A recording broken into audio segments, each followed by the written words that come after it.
Badan Intelijen Negara Daerah atau BINDA Sumatera Barat terus gencar melaksanakan program vaksinasi secara massal. Meski tren kasus terkonfirmasi positif COVID-19 di Ranah Minang menunjukkan penurunan secara drastis dalam 1 bulan terakhir. Vaksinasi massal tersebut dilakukan secara serentak di 5 kabupaten, yakni Pesisir Selatan, Padang Pariaman, Kabupaten Agam, Tanah Datar, dan Kabupaten Solo. Vaksinasi dilakukan aparat intelijen negara ini menargetkan 11.350 orang peserta.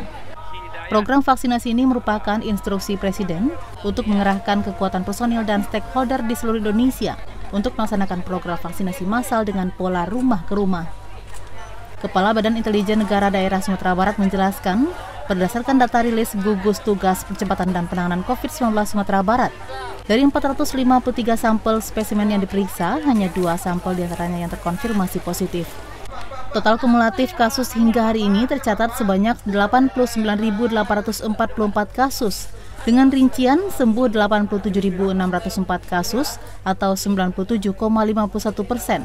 Meninggal dunia sebanyak 2.152 kasus, dan kini hanya menyisakan kasus aktif sebanyak 88 kasus atau 0,10%. Kabinda menegaskan, meski tren kasus COVID-19 akhir-akhir ini cenderung menurun, namun program vaksinasi akan terus dilakukan secara masif dan menyasar wilayah-wilayah yang angka capaian vaksinasinya masih rendah. Capaian vaksinasi untuk dosis pertama di Sumatera Barat saat ini sudah mencapai angka 54,11% dan 27,68% untuk dosis kedua. Binda Sumbar akan terus mengejar angka capaian vaksinasi 80 hingga 90% hingga akhir tahun 2021 nanti.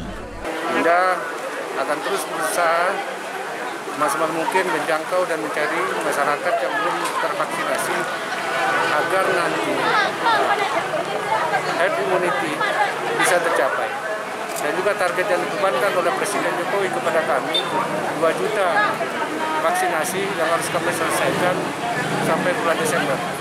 Dan mudah-mudahan dengan melihat kondisi ini masyarakat sangat antusias, saya yakin target tersebut tercapai. Dan juga perlu diingat, saat ini sudah berkembang